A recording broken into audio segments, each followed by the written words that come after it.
વડોદરામાં નાગરિકો જીવના જોખમે રેશન કાર્ડનું આધાર કાર્ડ સાથે ઈ-કેવાયસી કરાવી રહ્યા છે। જર્જરિત જૂની જિલ્લા કલેક્ટર કચેરી ખાતે ઈ-કેવાયસી કરાવવા માટે લાઈનો લાગી છે। રાશન કાર્ડ આધાર કાર્ડ સાથે લિંક કરાવવા લોકોની લાંબી લાઈનો લાગી। બિલ્ડિંગ અને ઓફિસ જર્જરિત હોવા છતાં પુરવઠા વિભાગ નાગરિકોને બોલાવીને કામગીરી કરી રહ્યા છે। વડોદરા જિલ્લા વહીવટી તંત્ર લોકોનું કામ ભયજનક બિલ્ડિંગમાં કરી રહી છે અને લોકોના જીવને પણ ભયમાં મૂકી રહી છે। આપ જોઈ શકો છો, અત્યારે અમે જૂની કલેક્ટર ઓફિસમાં પહોંચ્યા છે કે જ્યાં ખુદ તંત્ર દ્વારા અહીંયા બોર્ડ મારવામાં આવ્યા છે ભયજનક બિલ્ડિંગ પ્રવેશ નિષેધ હુકમથી છતાં પણ આ જ બિલ્ડિંગમાં રાશન કાર્ડ ને આધાર કાર્ડનું લિંક કરવા માટે જે કેવાયસી છે તેની કામગીરી કરવામાં આવી રહી છે। લોકો સવારથી ટોકન લેવા માટે આવ્યા છે અને ભયજનક બિલ્ડિંગ જે છે જેના આપ જોઈ શકો છો કે કઈ રીતના તિરાડો પડી ગઈ છે, સાથે પોપડા ઉખડી ગયા છે।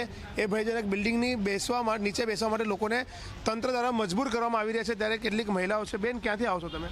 હાજીપુરા ધન્યાવી।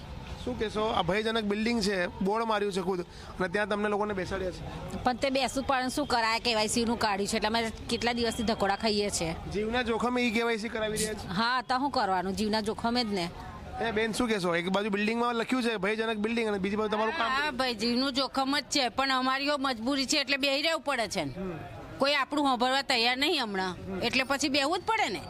શું કહેશો? આવી જગ્યા પર કામગીરી કરવી જોઈએ? કારણ કે જે જગ્યા ભયજનક બિલ્ડિંગ હોય એની જગ્યાએ બીજી જગ્યાએ કામગીરી ના કરવી જોઈએ? કરવી જોઈએ ને બીજી જગ્યાએ। આ તો ભયજનક બિલ્ડિંગ એટલે બધાનો ખતરો જ નહીં, એમ તો કરવી જ પડે ને બીજી જગ્યાએ। કેવી જગ્યા પસંદ કરવી જોઈએ? સારી જગ્યા કઈ સુવિધા કરવી પડે ને એની, એમ કોઈ સુવિધા નહીં અહીં।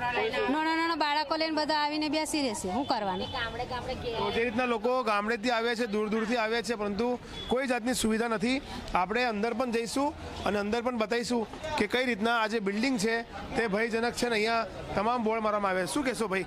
ભયજનક બિલ્ડિંગ છે અને ત્યાં તમને લોકોને બેસાડ્યા છે। જોખમ તો છે જ ને, હવે શું કરવાના, પણ કોમ છે તો આપણે કરવું તો પડશે જ। તો શું કરવું જોઈએ? કારણ કે ભયજનક બિલ્ડિંગમાં તો પડે જગ્યા બદલવી પડે, કારણ કે જોખમ તો છે જ। અહીંયા લખ્યું પણ છે કે એન્ટ્રી નહીં કરવી, છતાં પણ અહીંયા તમને લોકોને એન્ટ્રી આપી। હા, તો પછી શું કરવાના?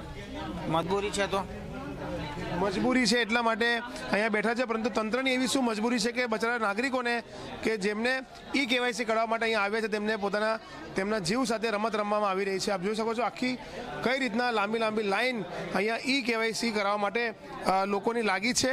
અને જે રીતના વાત કરવામાં આવે તો આ લાંબી લાઈનમાં લોકો ઊભા છે અને પોતાના જીવ સાથે તેઓ ક્યાંક ને ક્યાંક જોખમમાં મૂકી રહ્યા છે। ભાઈ, શું કહેશો? આ બિલ્ડિંગમાં બોર્ડ માર્યું છે ભયજનક બિલ્ડિંગ છે, પ્રવેશ નિષેધ છે, અને ત્યાં જ તમારી કામગીરી કરવામાં આવે? હા, ત્યાં જ કામગીરી કરવાની આવે છે ને અમારે। પાડે તો હા, ભયજનક પડે તો આ પાડે તો બધા મરી જાય, બીજું શું? બિલ્ડિંગ તંત્ર હાથ અદ્ધર કરી દે? હા, તંત્ર કઈ આપે કશું અધરત કે જાત? આ જગ્યા ચેન્જ કરવી જોઈએ? હા, કરવી જ જોઈએ ને, અને પંચાયતમાં તો આપી દેવું જોઈએ। પંચાયતમાં જ આપી દેવું જોઈએ, જગ્યા ચેન્જ કરવી જોઈએ। અને હું ફરીથી કેમેરામેનને કહીશ કે જે લાઈન છે તે લાઈન બતાવશે કે કેટલી લાંબી લાઈન સવારથી લોકો અહીંયા ઈ કેવાયસી કરવા માટે આવ્યા છે, ઊભા છે। આ બિલ્ડિંગ જે છે તે બિલ્ડિંગ ભયજનક હોવા છતાં પણ તંત્રએ આ જગ્યા પર કામગીરી રાખી છે। જર્જરિત બિલ્ડિંગમાં કઈ રીતના તંત્ર કામગીરી રાખી શકે તે સવાલ અહીંયા ઉઠવા પામે છે। અને એક વાત નક્કી છે કે જાણે તંત્રને માત્ર પોતાની કામગીરી કરવામાં રસ હોય, પરંતુ લોકોના જીવને લઈને કોઈ ચિંતા ના હોય તેવું અહીંયા સ્પષ્ટ જોવા મળી રહ્યું છે। રવિ અગ્રવાલ, ઝી મીડિયા, વડોદરા।